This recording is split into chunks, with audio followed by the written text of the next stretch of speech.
deed must be free from any form of show or ostentation. And let me also touch on this, because in Al-Qabayah, the science of the great sins, one of the greatest sins in Islam is to do something with pride, with arrogance, with show. Look at me. That makes it cease to be a pure deed. So if I'm up here teaching this class because people can say, look at Imam Science, then I'm losing everything that I can be rewarded for. Because it's not about Allah, it's about my ego. And that's what's so dangerous. And what I've seen in my life is that people who were moving in a great direction spiritually lose everything because of their arrogance and their ego. And this is why you have to be very careful when you start praising people, because it can affect their egos.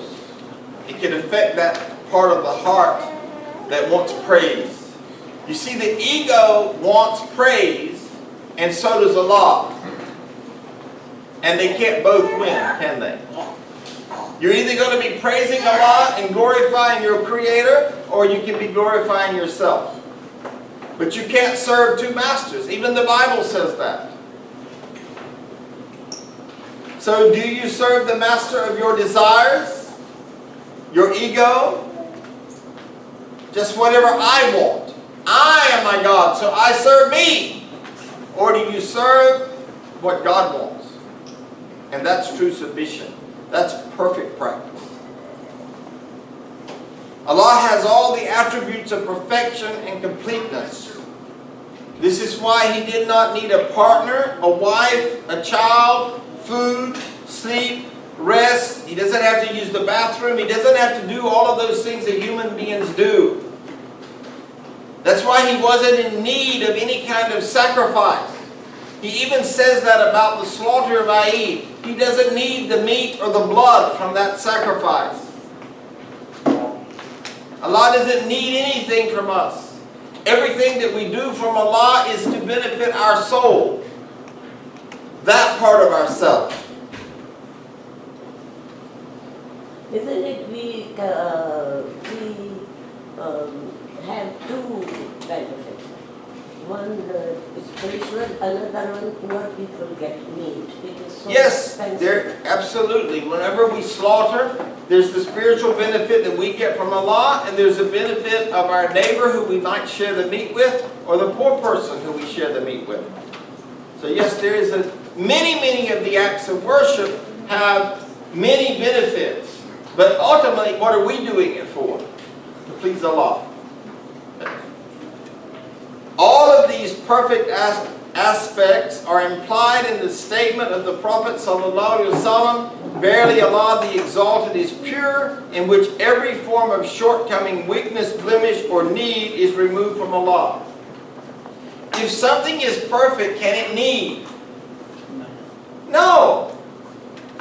If I was perfect, I don't need a son. I could just say be and there will be one. I don't need anything if I'm perfect.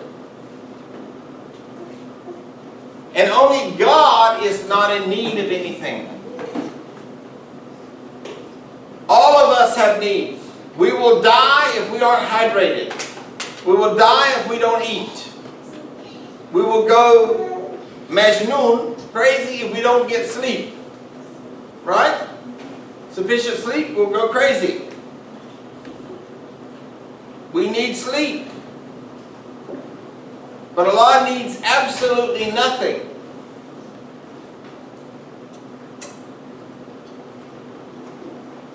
Deeds are not accepted if they are accompanied with forbidden aspects.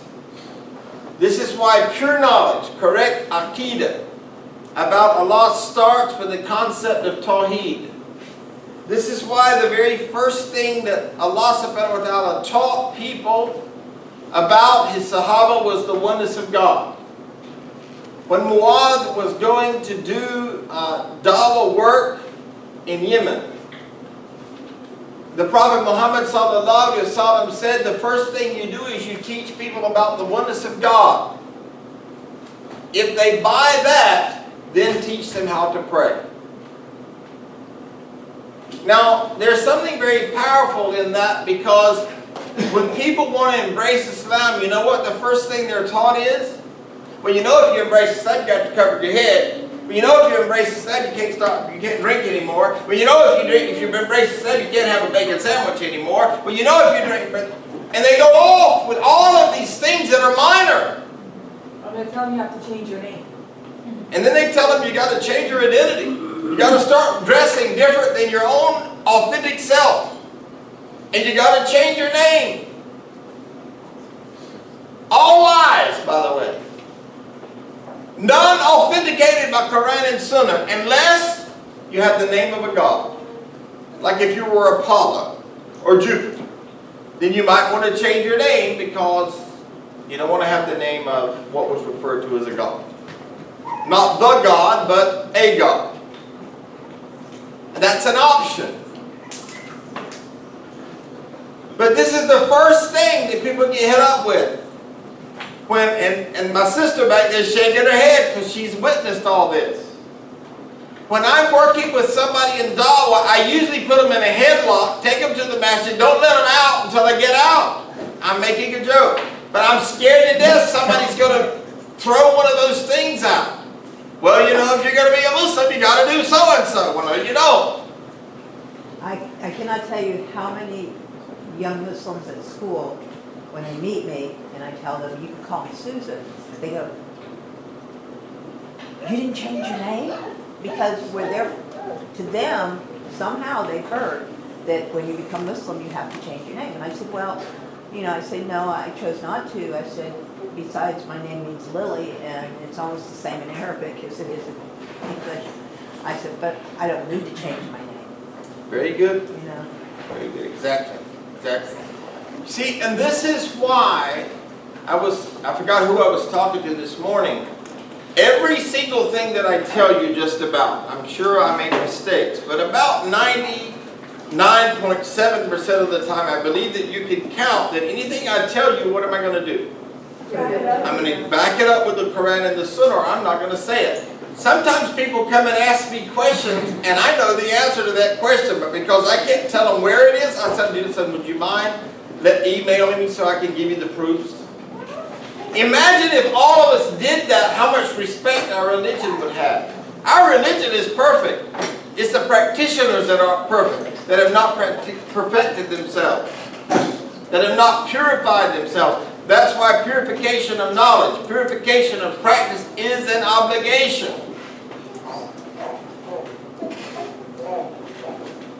If our thoughts are pure, the actions are more likely to be pure. If our thoughts are defiled, the actions are more likely to be defiled. And this is the problem when you meet people and they say, for example, well, I only follow the Quran. You should run like you've never run in your life when you meet people like that. Because those people will never be able to teach you how to pray. And this morning I covered about 20 scriptures about how important prayer is in Islam. For those of you who were in the prayer class, can you imagine being taught that?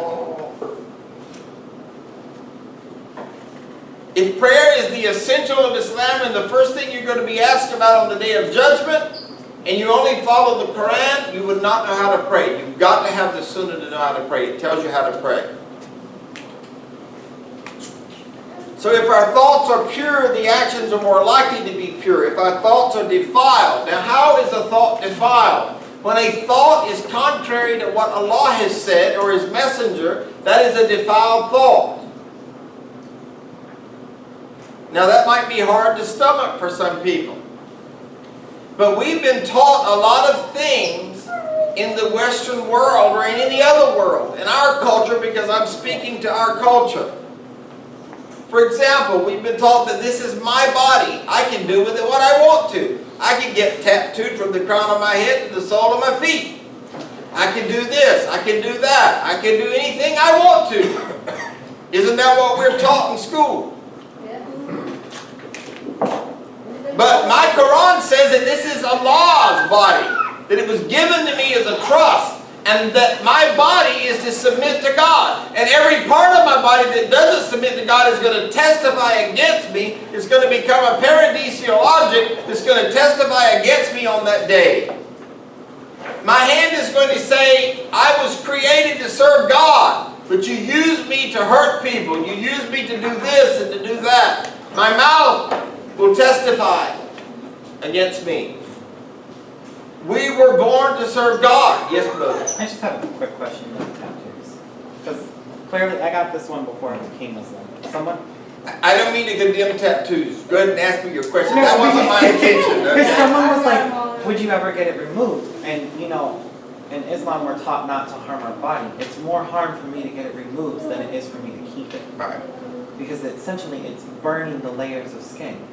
So, since I got it before, I mean, is, you know, or am I still going to be condemned for it? You're not going to be condemned for anything you did before you became a Muslim. Oh.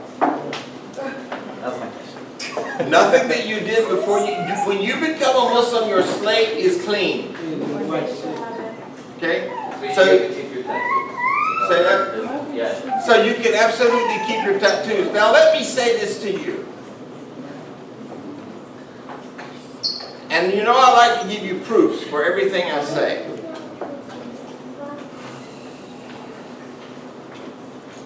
If you elected to have those removed for the benefit of the Ummah, for the benefit of Dawah, do you think that Allah would reward that? Because you're doing it for whose sake? Allah's sake. Okay. Now, it's any time that you're doing something for Allah that has benefit that's not contrary to teaching, to any teaching, then you're going to be safe. I'm not telling people to go remove them. But I'm just saying that, for example, I'm going to give you an example here.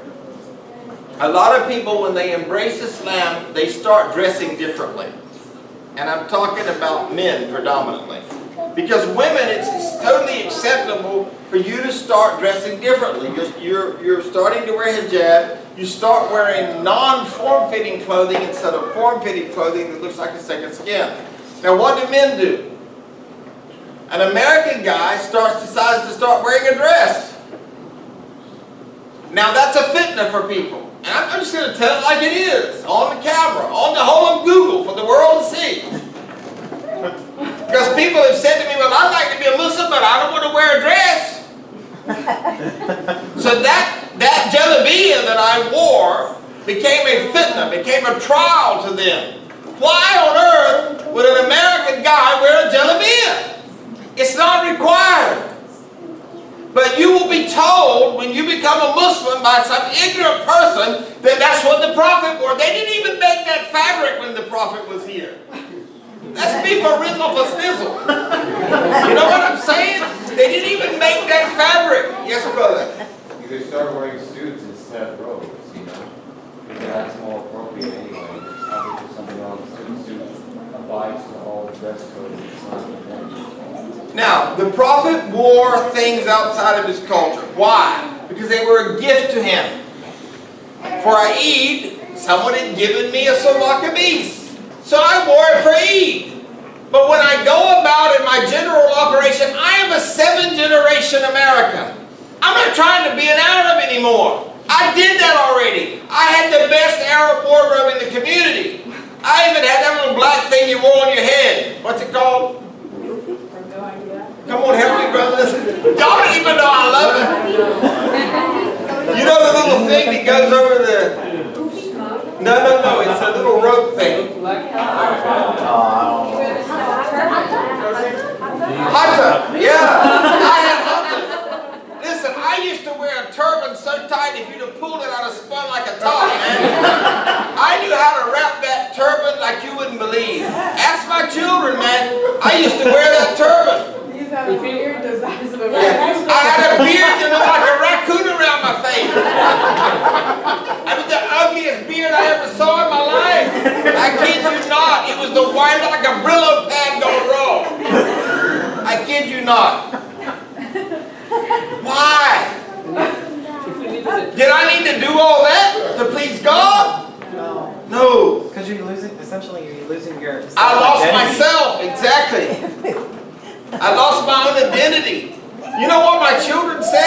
wanted to fit in so bad. Listen to the words of a babe.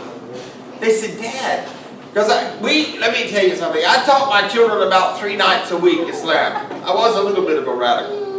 So, and they had their little lessons every night. If it wasn't that, it was a family meeting. It was something, some kind of growth-oriented thing.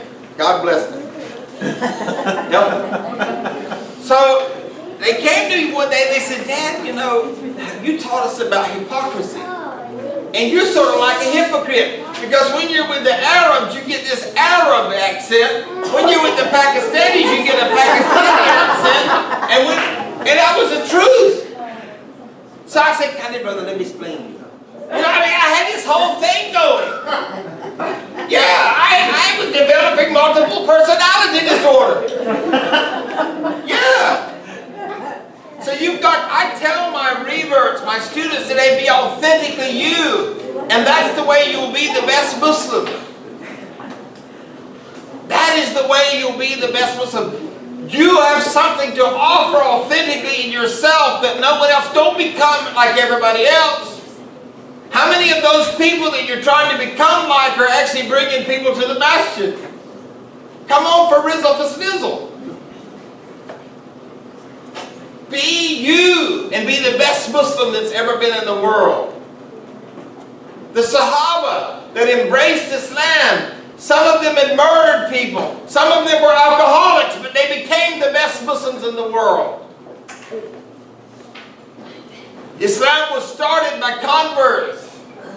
So you purify yourself, and then you'll be an example to the world. You'll be a shining light in your community. You'll be a beacon of light. People will want what you have. You will be a person of influence.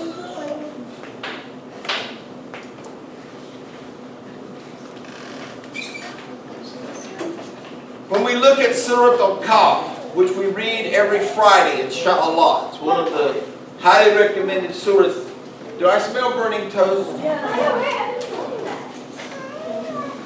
Might want to just make sure we don't have a fire going on. Alright, I did not yell fire, okay. When we look at Surah Al-Kahf, its central theme is about cleansing faith of alien concepts. It actually says, purify your religion. What does that mean? Purify your religion. It means that along the way, your religion can actually get defiled. Somebody can teach you something wrong. So you've got to purify it. You've got to clean it up. You've got to keep it straight. Sirat al-Mustaqim. Keep it on the straight path. The path with proofs. The path with evidences. Not, I feel this way. People come up to me all the time and they say, well, my family told me that, well, so-and-so died and so now I can't go anywhere for 40 days. I said, do you know the meaning of this? This person is 75 years old. Now they can't go anywhere for 40 days. I said, you think they're pregnant by any chance? I go. What's that now? 75 years old. Yes, but you're not pregnant, right? You get what I'm saying? You have to understand the asbab an-nuzul of these occasions, these revelations, the reason for these revelations. So we have to keep our religion pure by understanding that which is correct. And Surah 18, Surah Al-Kahf, verse 13 and 14, they were a few young men who believed in their Lord, and we increased them in their guidance. You see, you should always want to be increased in your guidance. Whatever you know today, what will you know tomorrow? A lot of us stagnate. Whatever I know today, I'm not ever going to learn anything else. People will say, this is just the way I am, that's who I am. I'm never going to change. Those people are dying. Because anything that's stagnant is dying. A tree that's not changing is not growing. If you do the twig and it snaps, what does it mean? That means that's a dead tree. When you're rigid and unchangeable, you're a dead tree. You've always got to be growing. You always got to have fertilizer. And that's spiritual food in this case. But correct spiritual food. You see, somebody came along and they contaminated my religion. They tried to tell me I could drink as a Muslim. We strengthened their hearts when they rose up and they declared our Lord is one, who is the Lord of the heavens and the earth. We will not invoke any other deity than Him. It will be the most improper thing if we do so. So there again, these futawa, these spiritual warriors, these young men in the cave, what did they know? They had a surety, they had a foundation in the fact that there's one God, only one Creator. He doesn't have any partners, He doesn't have any helpers, He doesn't need any helpers. There's one Creator. These young seekers received guidance because they had the correct understanding of Allah. Correct understanding cleanses our faith of any alien concepts. And getting to know Allah accurately is the first step in the process of true guidance and purification. I taught the Tawheed class how many years ago, Naran? Where's my computer? About 4 years ago. And how long did we teach it? I thought it was even longer, but 6 months at least. We just dealt with Tawheed, the oneness of God, what it actually means. You know, people don't think about this, and so I got to cover this right now. If I say to you, I'm crossing my fingers and I'm going to get a job, where is my faith? In your fingers. In my fingers, or the belief that there's some power here. That is shirk. That's the biggest sin in Islam. If I knock on wood that I'm going to get a job, where is my faith? In the wood. In the wood. And then we say as Muslims, La hawla wa la quwwata illa billah, there is no power or might save Allah. I used to hold a rabbit's foot for good luck. Yeah, people, I've met Muslims that had rabbit's foot on their keychains. Yeah, how lucky was the rabbit? Before I knew it was. Yeah, how lucky was that rabbit? I think that's a good point. Good point, Susan. Yeah. So we have to, that's part of purifying your religion, is ridding yourself of superstition. The people of Jahiliyyah, the people of ignorance, the pre-Islamic Arabs were people filled with superstition. We have to rid ourselves of those things that defile what Allah and His Messenger has said about Himself and the message.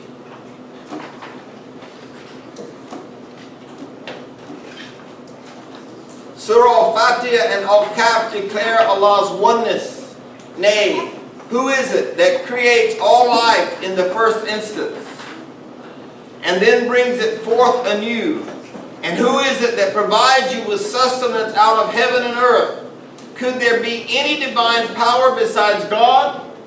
Say, if you think so, produce your evidence, if you truly believe in your claim. How can any man create anything? How can any woman create, start with nothing, anything? Only the Creator can create. I can express myself on this board very poorly, but I didn't create what goes up there because I was given pencils to work with and markers to work with and a blackboard to work with. The Quran teaches that any argument we propose must be supported by evidence. Doesn't it say this right here? If you truly believe in your claim, produce your evidence. You see, the biggest problem, I believe, in our ummah today is we've got a lot of people not producing evidence. They just say, well, you know, my mama taught me so-and-so. Oh, really? Well, where did mama learn that? Now, I got all the respect in the world for mamas because that's what my religion teaches. But when mama teaches you something, make sure that she shows you in the Quran and the Sunnah. That's a big responsibility in the mama. We can't just say because I heard it somewhere to our children, Oh, you got to do this, or you got to do that. That's making up your own religion, and your religion then becomes distorted and defiled.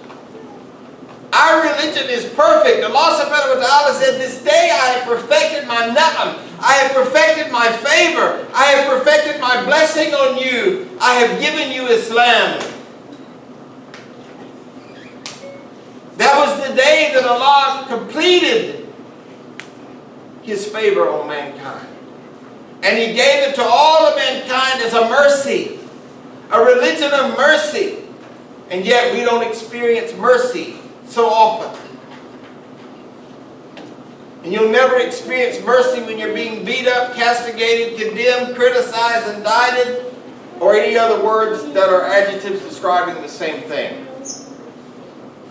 The only way you're going to grow is to be loved, to be nurtured, to be empowered with correct knowledge, correct food, food that is pure.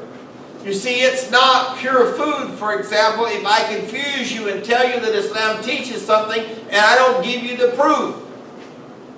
It's like putting a blindfold on you and telling you I'm giving you peas, but I'm actually giving you cabbage.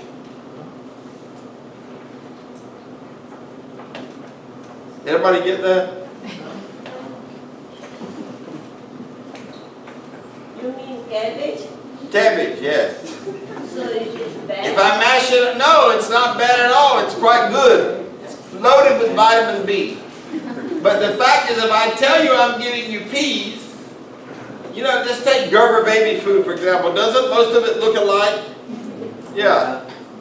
But if I tell the baby I'm giving you peas and I'm giving it cabbage, after a while it would know the difference.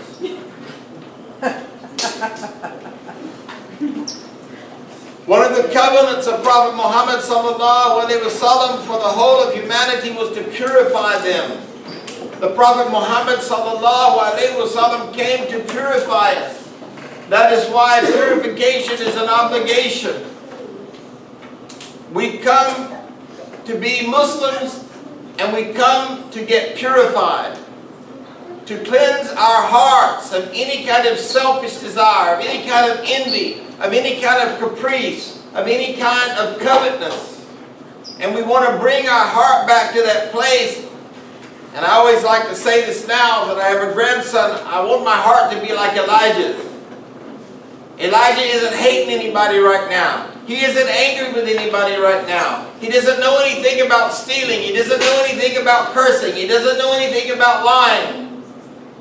That's where I'd like to be in my heart. Yeah, he said amen. There you go, Jiddu. All right. The latent faculties in us are enough to teach us the distinction between good and evil and to warn us of the dangers that beset this life. To awaken and stimulate us, a personal appeal is made to each individual through the still small voice within us, the fitrah of Allah, calling us back to Allah.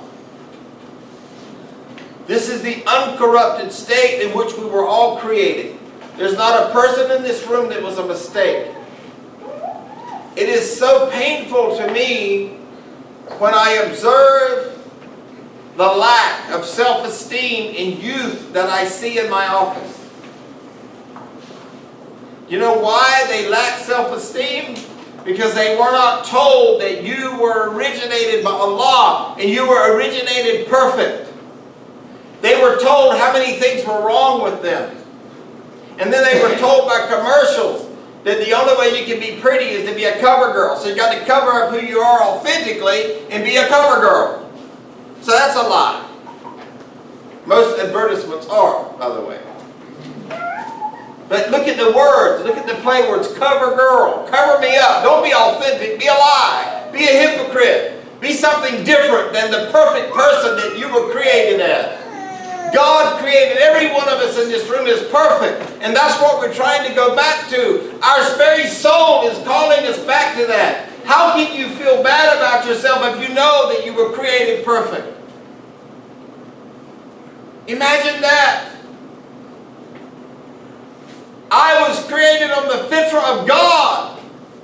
His very breath was blown into my mother's womb. And that's what made me different from animals. It gave me a heart that can be purified and can help me to make a difference in life as a human being.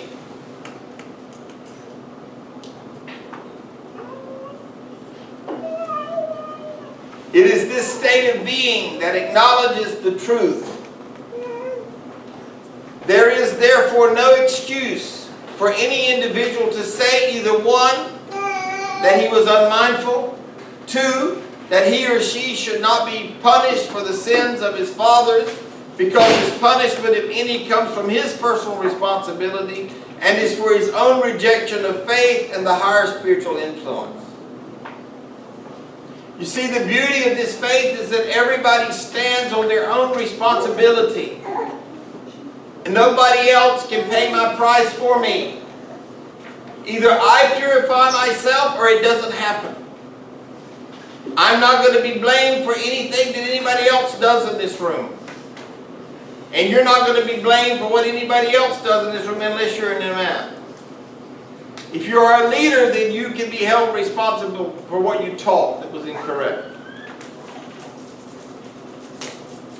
We are enjoined to... Yes? I'm sorry to interrupt, but what if your intentions were to teach it correctly? I mean, what if obviously your intentions to give it all. If your intentions are good, Allahu Alam. Inshallah, Allah will look at your intentions, because everything is by intention. But that's why it is our responsibility, sister, to always be correcting purifying our religion. You know, here's what happens though. Because of our egos, a lot of times somebody will be doing something wrong. You will come to them out of love and you'll say, you know, I noticed this in your practice. You've given me permission to point this out. This is what Allah has asked of us. They say, no, I don't believe that. Now it's what I believe. So now they are becoming the God of their life. Their idol, what the I. You see the difference? So that's why we always need to be purifying. We cannot stagnate. This is why if you look at the beautiful teachings that the stages of development of the soul from nafs amara to nafs lawama to nafs mutmainna, an unconscious soul to a conscious soul to a soul at peace. This was one of the things that when I read it in the Quran, it blew my mind. Being a psychology undergraduate and obviously someone that did therapy for many, many years to get to know myself and to purify myself. When I read this in the Quran, that you develop the soul, that you get to know yourself, that you retrace your steps, I said, all right, I get it. Yes? The thing about finding yourself, I grew up in theater, and I truly never found myself until a couple of years back when I left the theater. And I am finding more about myself becoming Muslim than I ever have in my entire life. And inshallah that will continue, Charlie. That's what you want. You see, self-discovery and exploration is a lifetime affair. I still, as a Muslim, am working on myself. This is why I still, when I ask you to make intentions about what is in your life that doesn't work for you, I'm doing the same thing. And it is a consistent movement. Purification, you don't just purify yourself and then you never have to keep doing it. It's like wudu, exactly. Did you say that, Tina? You said that, sister? Exactly, that's a great example. And there's a beautiful hadith, I don't know if you know this hadith, that if you go by, a river goes by your front door 5 times a day. 5 times a day you're purifying yourself. And you do that, and even when you die, we do a janazah ghusl and we purify you. So you will be purifying yourself until the day that you die. And you'll be changing if you are practicing Islam. You will be learning about, is that from my nafus or is that from my Islam? And you'll be examining yourself. Is it true that the Prophet said he spent his lifetime perfecting his prayer? Yes, it is. The Prophet Muhammad sallallahu alaihi wasallam said he spent his lifetime perfecting his prayer. What does that mean?